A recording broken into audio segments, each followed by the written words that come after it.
Masya Allah. Baik jamaah, sekarang saya akan ngasih kesempatan lagi nih buat jamaah yang di studio untuk bertanya. Ada yang mau nanya nggak Bu? Kurang semangat nih. Ada yang mau tanya nggak Bu? Lebih tinggi lagi Bu. Baik Ibu ini aja deh Bu. Boleh Bu, langsung Bu berdiri diperkenalkan namanya, terus dari mana? Bismillahirrahmanirrahim. Assalamualaikum warahmatullahi wabarakatuh. Waalaikumsalam warahmatullahi wabarakatuh. Nama saya Baria Hamid dari Masjid Taklim Istiqlal, Komplek Multiwahana, Kecamatan Sematang Borang, Sako Kenten, Palembang. Masya Allah Palembang, wong kita galo. Tepuk tangan dulu dong Bu, sama kayak istri saya orang Palembang. Boleh Bu langsung Bu pertanyaannya. Saya ingin bertanya pada Habib dan Pak Ustadz tentang sholat. Sebagaimana kita tahu tadi bahwa sholat, yang saya tahu itu sholat Isya itu waktunya paling lama Pak ya. Paling panjang, bisa dikerjakan sampai tengah malam. Kira-kira sampai di mana batas waktunya? Begitu juga sholat Isya itu sampai subuh, kedengarannya sebegitu. Nah sampai mana gitu kira-kira batasannya. Begitu juga sholat subuh kira-kira batas waktu subuh juga sampai mana, atasnya. Itu saja Pak Ustadz, Pak Habib, terima kasih. Wassalamualaikum warahmatullahi wabarakatuh. Waalaikumsalam warahmatullahi wabarakatuh. Terima kasih Bu atas pertanyaannya. Baik, pertanyaannya insya Allah akan langsung dijawab oleh guru kita Habib Abdullah. Silakan Habib langsung dijawab aja. Waalaikumsalam warahmatullahi wabarakatuh.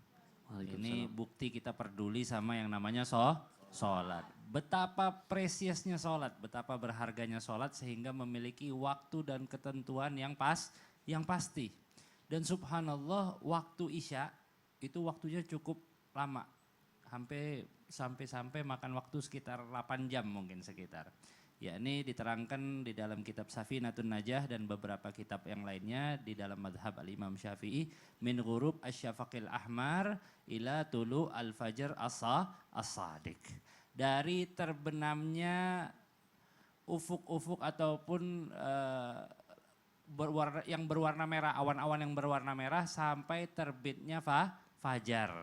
Jadi rata-rata para ulama menyimpulkan sampai terbitnya fajar.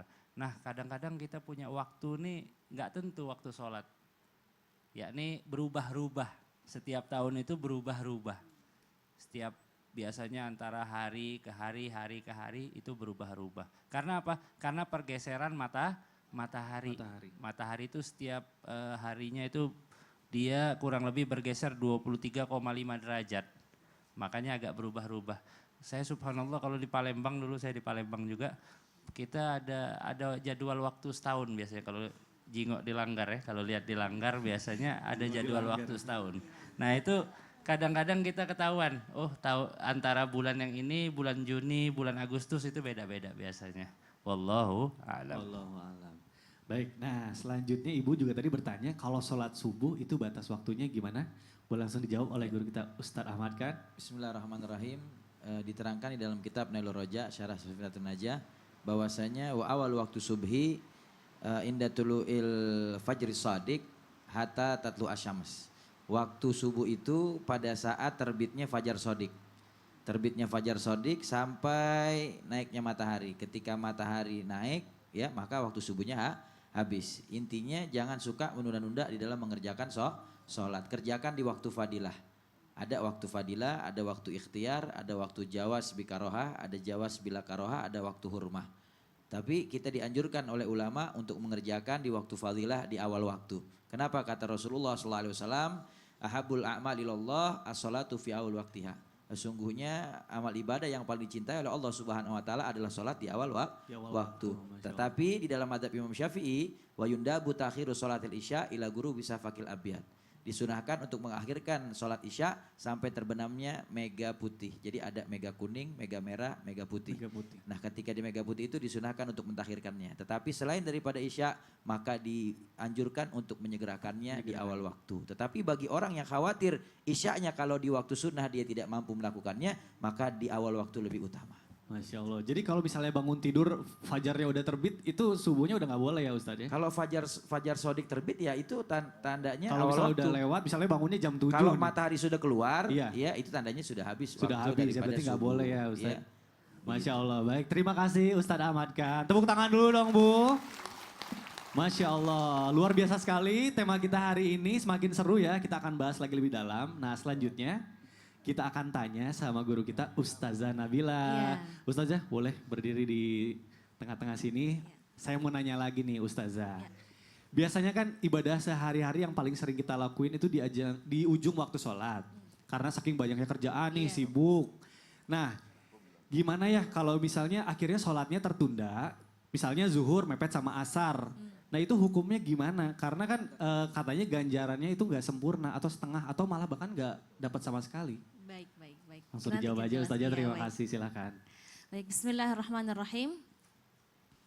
Untuk menunda-nunda sholat itu dalam hadis Rasulullah Shallallahu Alaihi Wasallam dalam Sahih Al Bukhari dan Muslim, hadis ini yang diriwayatkan oleh Ibnu Mas'ud.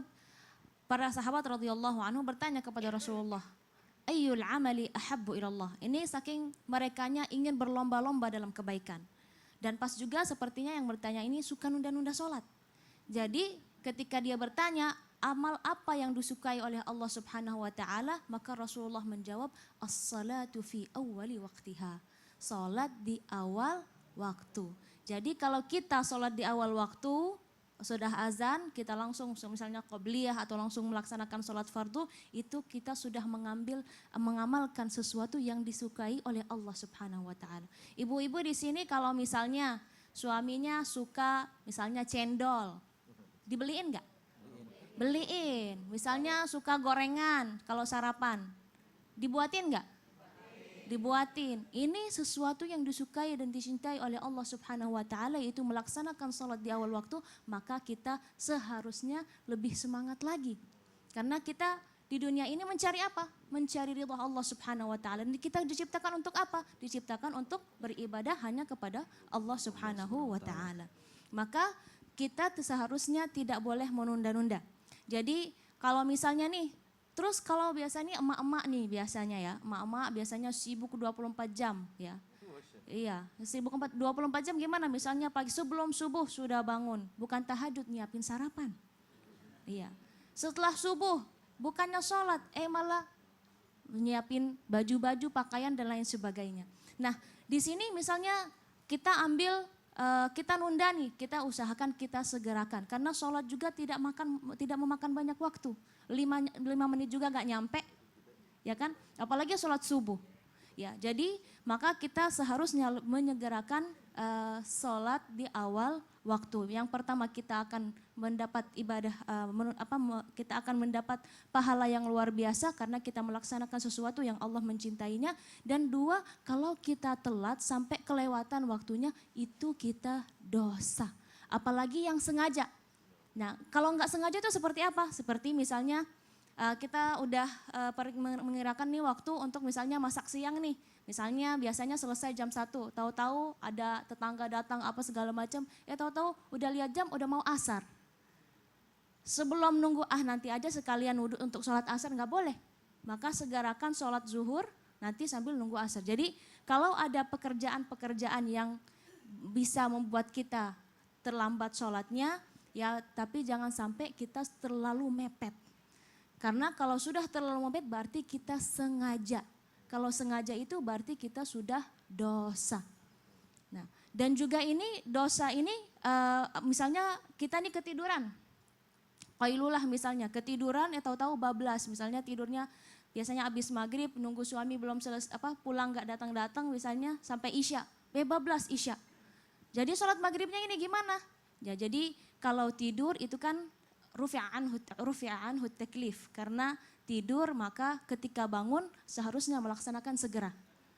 Jadi tidak boleh menunda. Jadi misalnya jangan entar nunggu misalnya sampai waktu isya misalnya, jangan. Ketika waktu walaupun sudah masuk waktu sholat isya, kita langsung melaksanakan sholat maghrib yang kita ketinggalan atau ketika hatta yantabihalah. Jadi ketika kita tahu, saya tadi lupa nih sholat maghrib, jadi segerakan sholat maghrib lalu kita mulai sholat isya. Jadi jangan sampai sholat maghrib sekarang dalam waktu isya udah nanti aja pagi-pagi misalnya. Nah jangan nanti kebablasan lagi tidurnya. Ya seperti itu ya.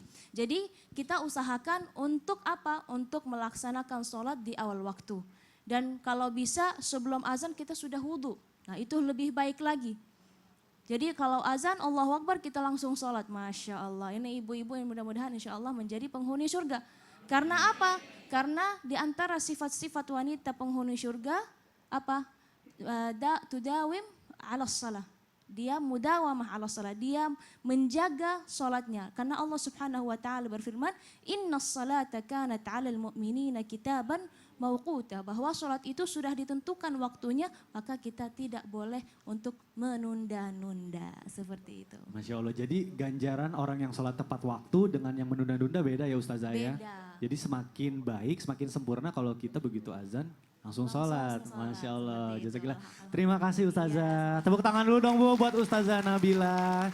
Masya Allah. Baik, selanjutnya kita akan mendengarkan tausiah dari guru kita Habib